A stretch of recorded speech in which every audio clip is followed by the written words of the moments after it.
you know, from the recent death of Mahsa Amini, who was, you know, this Kurdish girl who comes to Tehran for a visit, and he was arrested by a morality police, and then he died, you know, while he was taken into custody. Okay, but she was taken into custody, and this was the start of this demonstration, and it developed quickly in all the major cities and even small cities in Iran. So now you see in the north, in the south, east, west, all the people are on the streets, and people are really angry about what happened. Just a sec, because I will lose the thought. I will lose the thank you. Тож я насправді не дочув через три відповіді до цього переклав неправильно. Вони організовані, ці бунти в кількох місцях. Вони тепер вже розповсюджилися і на схід, і на південь, і на захід країни. І це великі міста і невеликі містечки. Тобто це стосується, в принципі, всіх урбаністичних зон. Сталося це після візиту курдської дівчини, 22-річної. Це ми бачили в пресі, і бачили в пресі весь цей тиждень, яка, виходячи з станції метро в Тегерані, наразилася на, яких там називають, я додаю це від себе, Фарзад не вживає зараз це кліше, там їх, як пише західна преса, називають Фатіма Командос. І ці Командос арештували її, вона 3 дні провела в ув'язненні, після цього вона вмерла, не виходячи з коми. Yeah, go on, my friend. I'm sorry, the connection is really weird, but we're trying to do our best. No, sure, I understand. And the paradox here is that the Islamic Republic of Iran, they talk about making a freedom in the world while they suppress their own people inside the country. Парадокс в тому, що Ісламська Республіка Іран розказує про те, що вони збираються за свободу у світі, в той час, як вони знищують своїх людей за базові їхні свободи.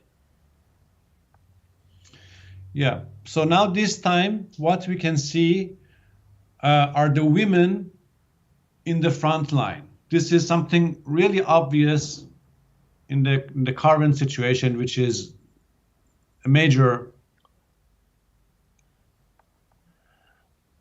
Yeah, go on. Ключова насправді деталь того, що відбувається тепер в Ірані, це те, що на передовій цього протесту саме жінки.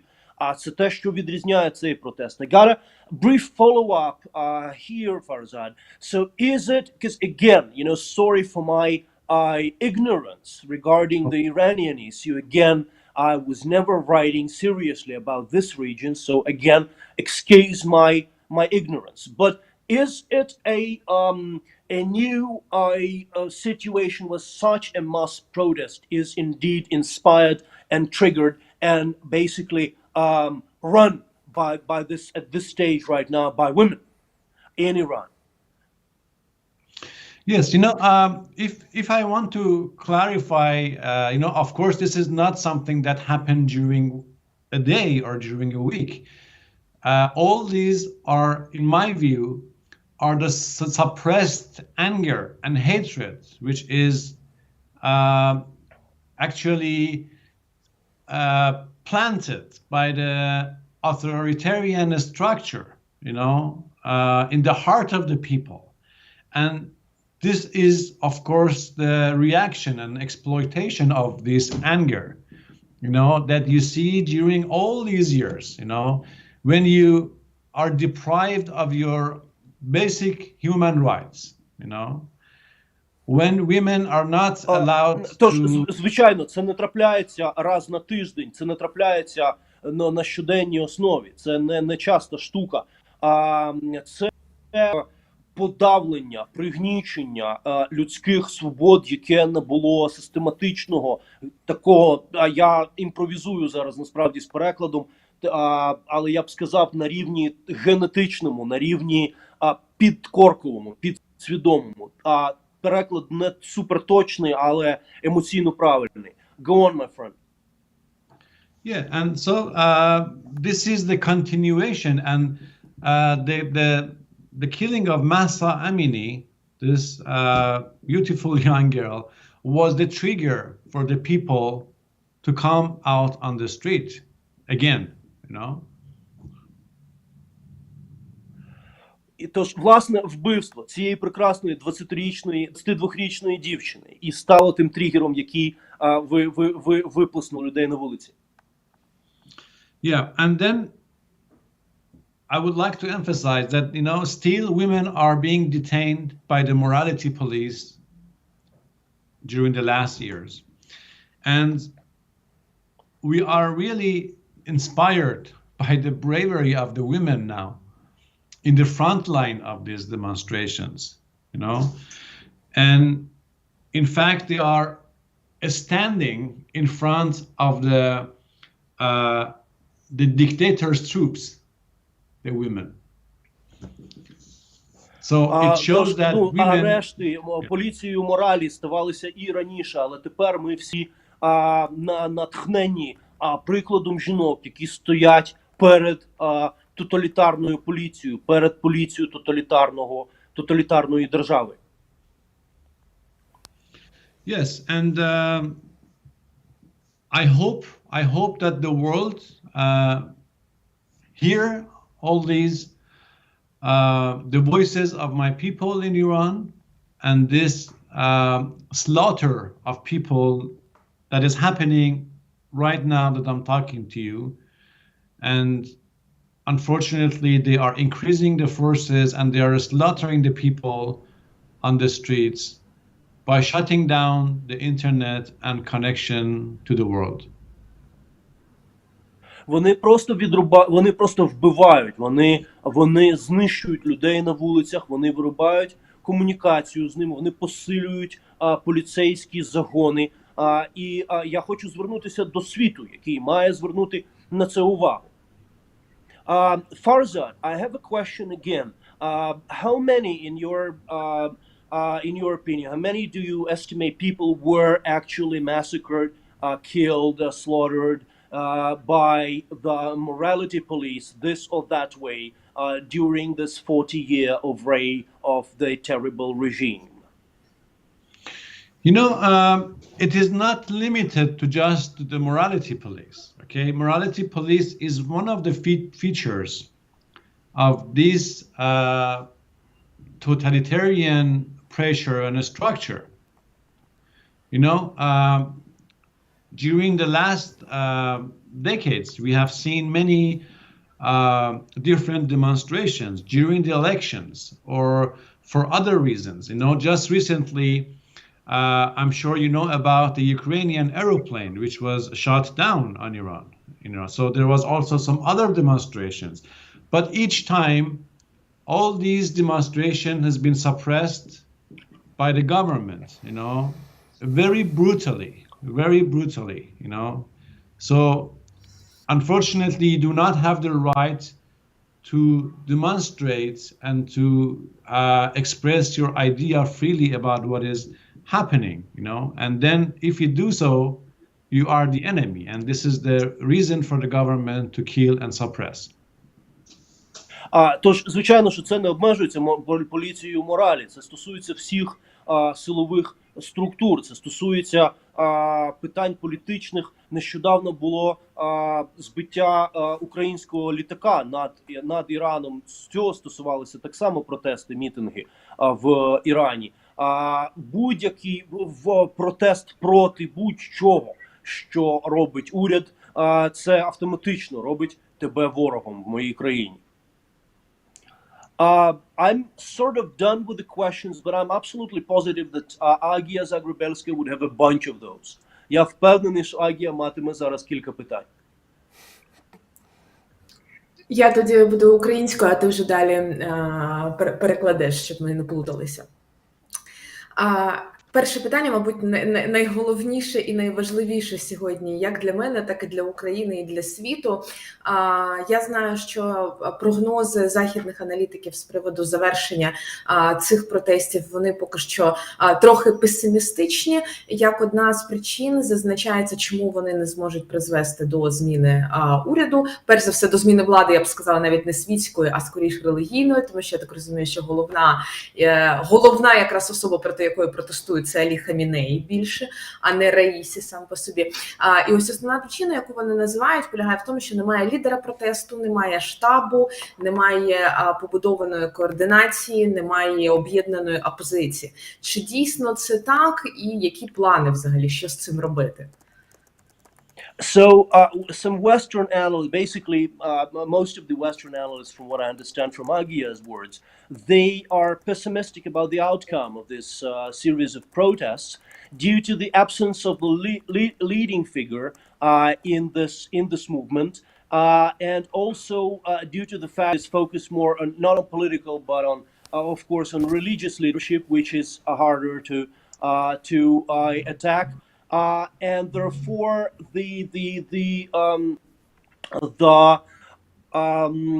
the outcome could be severe and could potentially not lead to the resultive, I would say, revolution.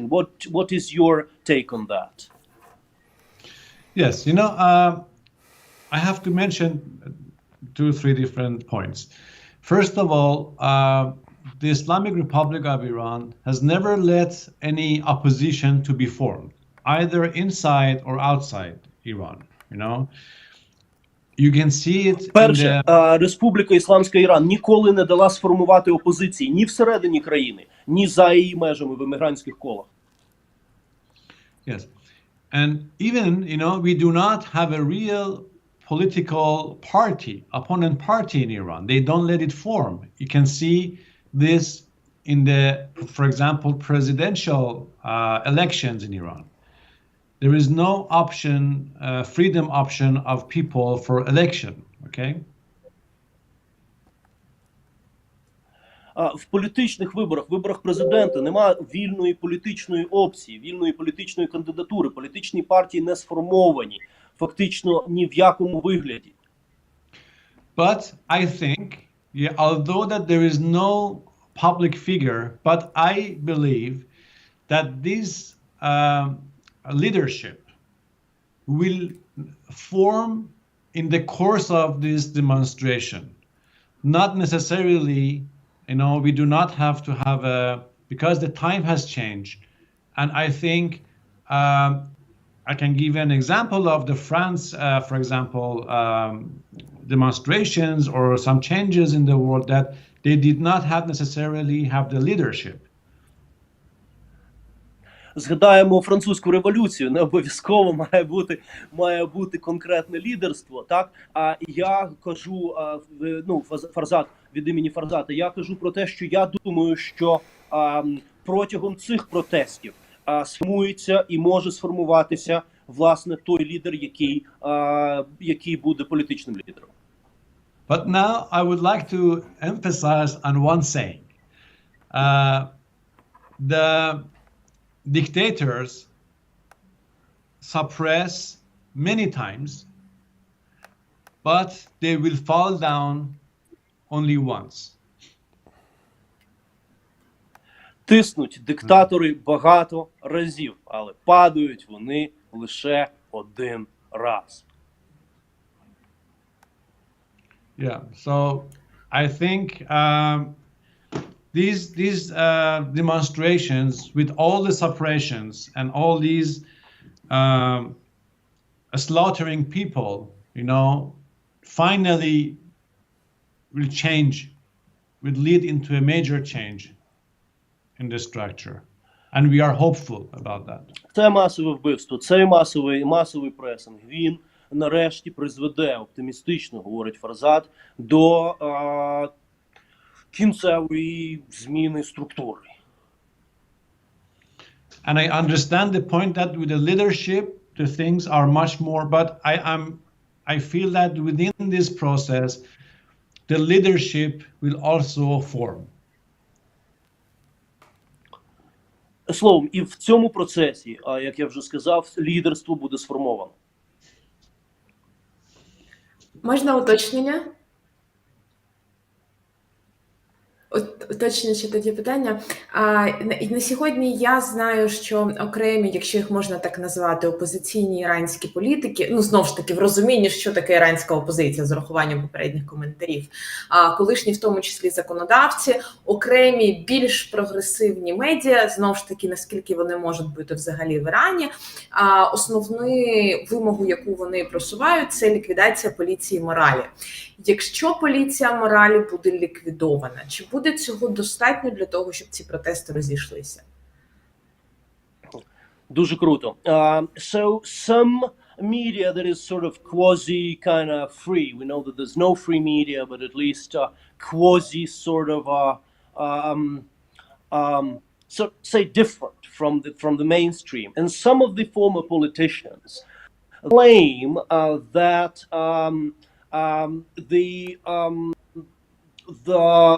so they say that the main condition on which the protesters stress and they kind of stress upon is the termination of the morality police. Would the termination of morality actually satisfy the protesters? Would it seize the drive? No, this is something which is, there is a big discussion about this among the people, that we should not underestimate the request of people in these demonstrations. Just recently, the government, they changed the head of, I don't know, morality police. But this is, in fact, it's like that you just remove the question, there is no solution in it, people, what people are actually looking for is something beyond that, Тож треба розуміти вимоги людей, і вимоги людей абсолютно не закінчуються на поліції моралі. Нещодавно був змінений керівник цієї поліції моралі, але це смішно, це те саме, що у відповідь на назрівшу страшну проблему просто прибрати запитання з порядку денного, просто його прибрати. Так це працює, так не буде. Yeah, so the people, they have problem with the nature of these unhuman restrictions on people and specifically on women. Тож є проблеми з нелюдською природою цих обмежень, і особливо жінок. Власне, з природою цих вимог до обмеження їхніх активностей. Yeah. I hope I could answer the question. Але природа – це, по суті, сама перемога ісламської революції і релігійна частина іранської влади. Якщо ми згадуємо про природу, чи можна зробити висновок, що одна з вимог протестувальників – це ліквідація релігійної частини іранської влади і залишення світської частини? Тобто, як тоді це виглядає? В чому ця вимога народу? So, can I then, am I correct if I assume that the nature of the demands of the protesters is basically liquidating the religious part of the ruling Iranian elite and basically withdrawing it from this equation and leaving it a particularly political state, secular state. Exactly. I think Iran is a huge country, and for thousands of years, people with different religion, with different beliefs, they live together. We have the combination of different ethnics and different tribes and different cultures from the south to north, from the east to west.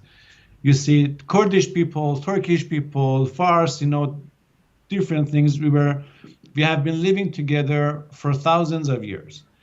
And now, in my view, this is the major request of the people, that we do not want an Islamic state, to rule over people and tell them what to wear, how to go out, what to say, what are the borders.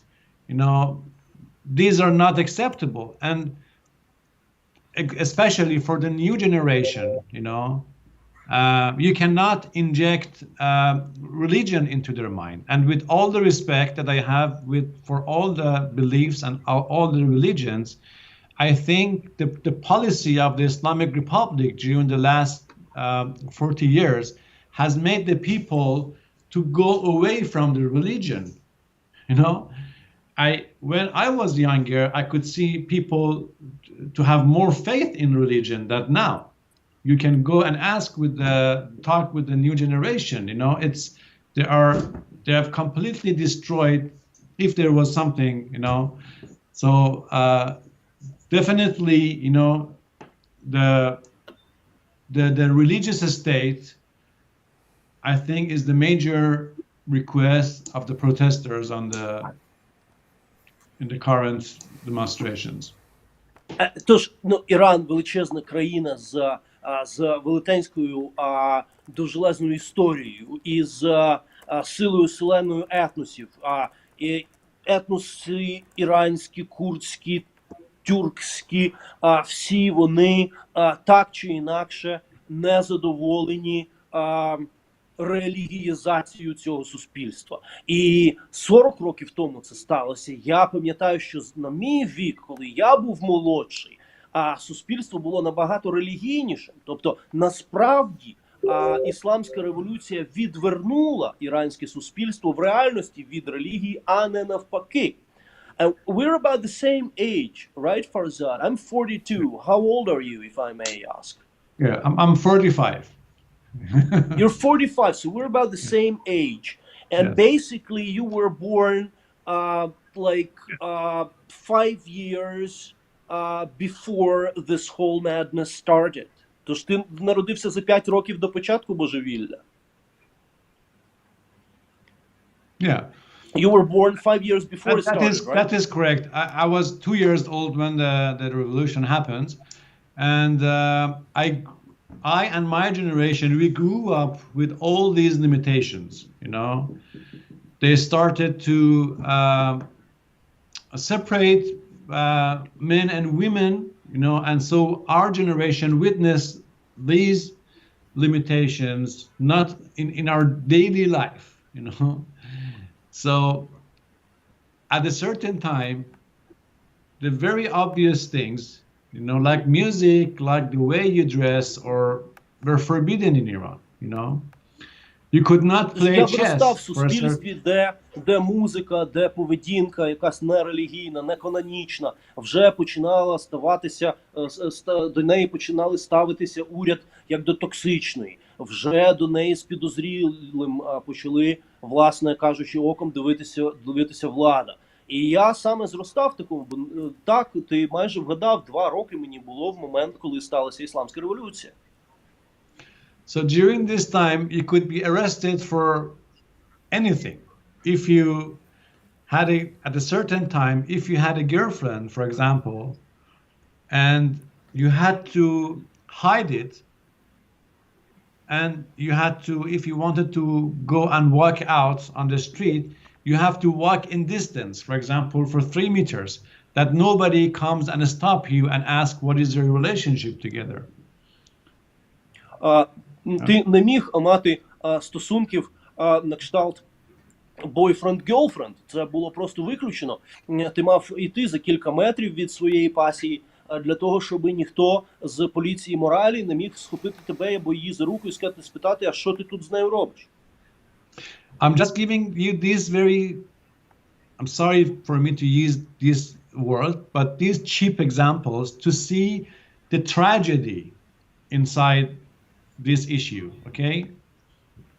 But friend, I mean, these are not cheap examples. These are so basic and so human that, you know, this out of question how important it is. This is way more important than any political agenda. Тож Фарзат вибачився, що він навів типу дешеві приклади цього. Я перепросив його, що немає, це не те, що не дешеве, це найактуальніший приклад, який можна собі уявити.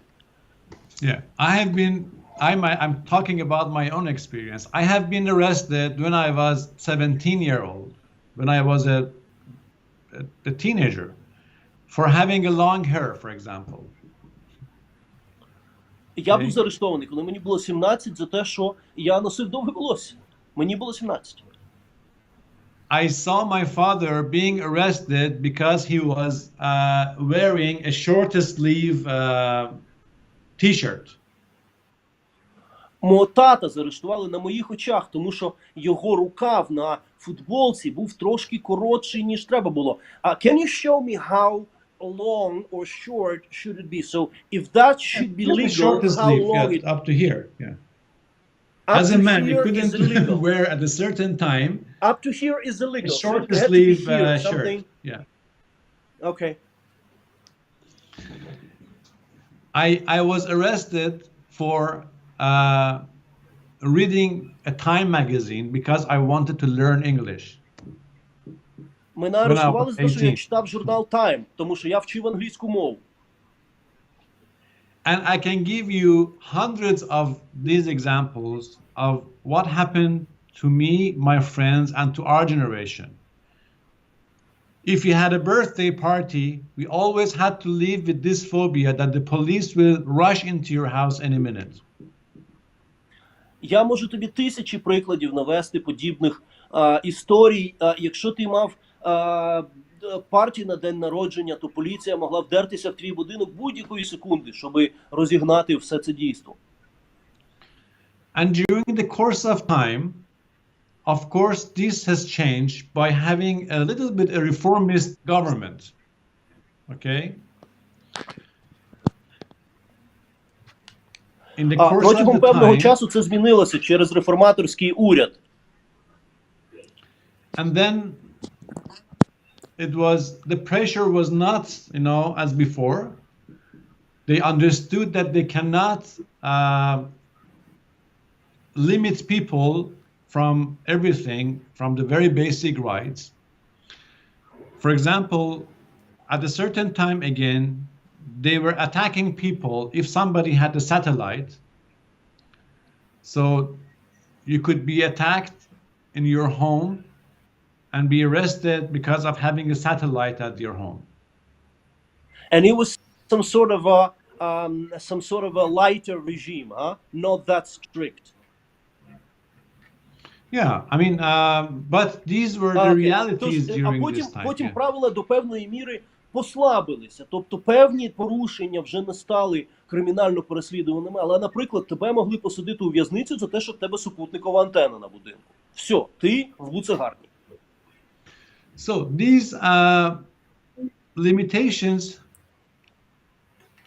Hello? Oh, sorry, I lost you. We're here. All good.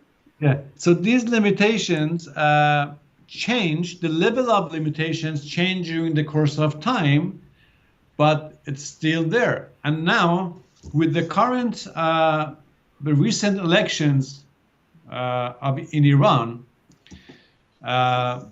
By Mr. Raisi, you know, as the president, you know, they started to impose the same limitations, the same limitations as we had 15-20 years ago. Власне, ці обмеження, вони коригувалися, вони варіювалися в різні часи, але при Раїсі, при нинішньому голові уряду, власне кажучи, ті ж обмеження, що були актуальними 15-20 років тому, стали актуальними знову.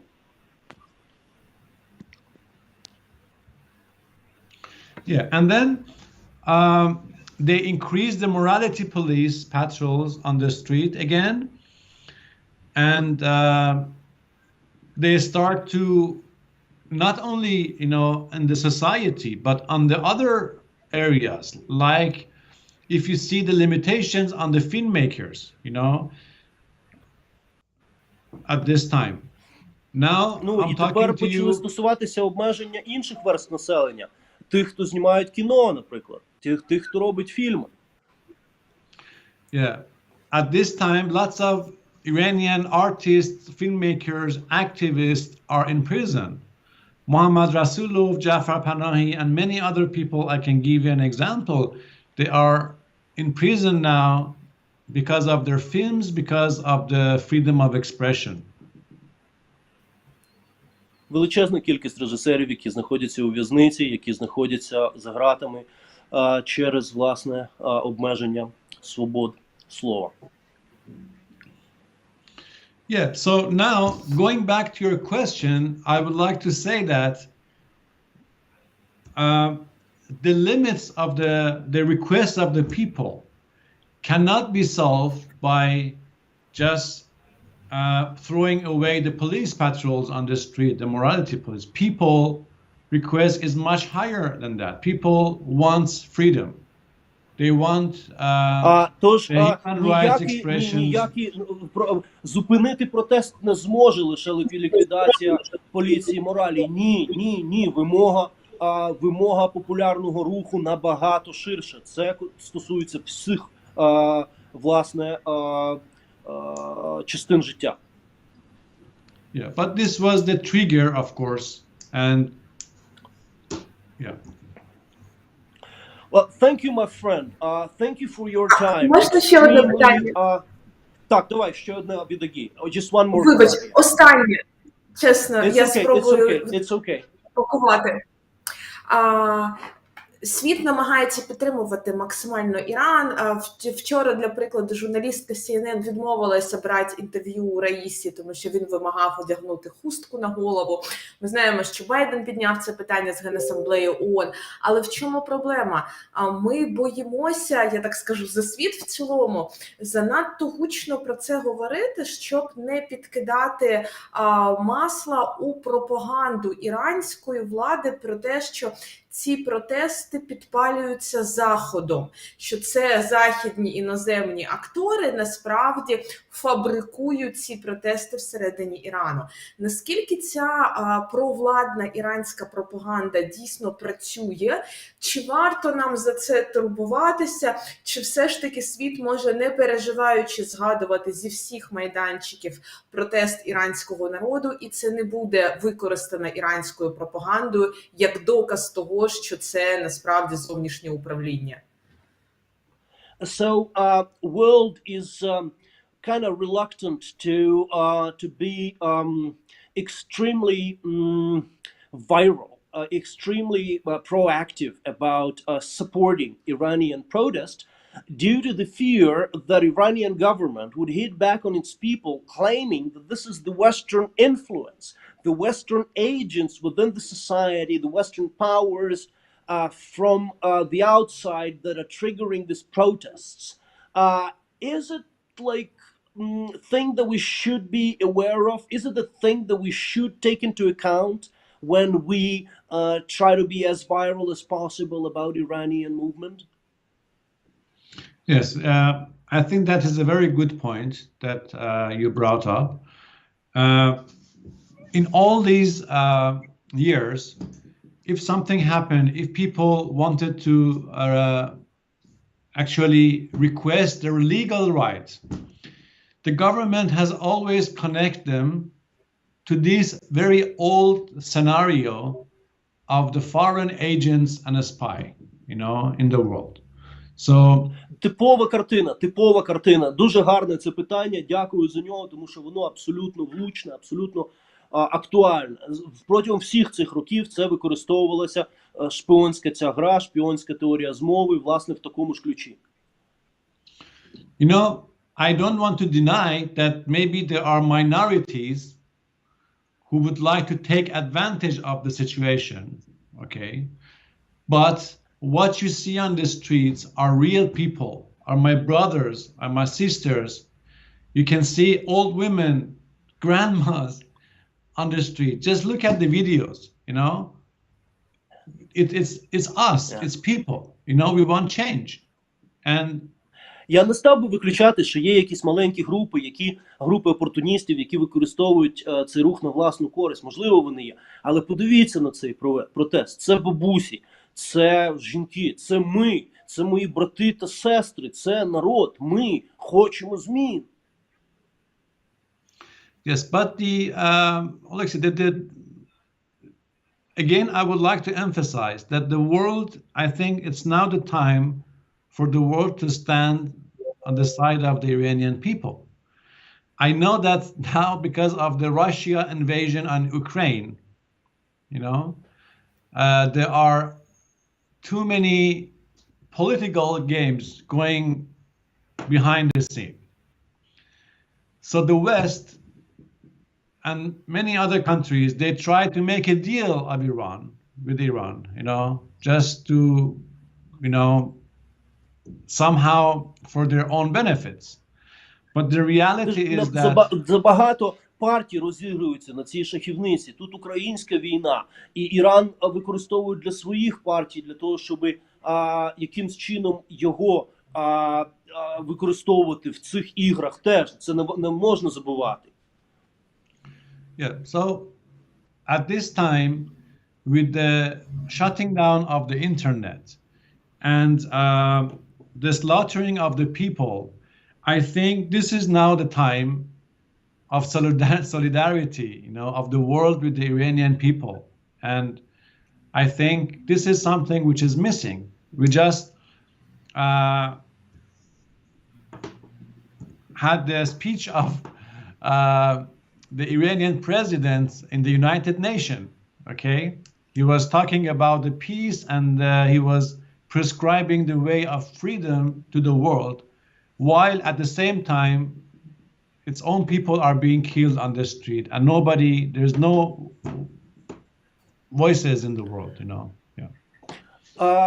Тож ні, не час зараз шукати конспірології, шукати можливого підживлення цих шпигунських пристрастей всередині іранської держави. Треба підтримку з усіх усюд. Вчора президент Ірану в ООН розказував на трибуні ООН, як треба мирити світ, як треба це робити. Замість в той же час, коли виключений інтернет, виключена комунікація і вбиті нещадно і системно продовжують вбиватися люди. Yeah, and in the end, I would like to emphasize on the fact that, yes, it is right, they will try their best to suppress and limit the people by killing the people, by giving false information. But as I said before, I want to repeat that the dictators, they kill and they suppress a lot for many times, but they will fall only once. And I hope that all the dictators in the world will fall down, and they will fall. Thank you, my friend. Thank you, my friend. I think we call it a day. Thank you, Farzad. Тож Фарзад знову ж таки підкреслив, що в той час, коли диктатор може вбивати неодноразово, може репресувати неодноразово, але диктатор репресує і вбиває часто, але падає він лише один раз.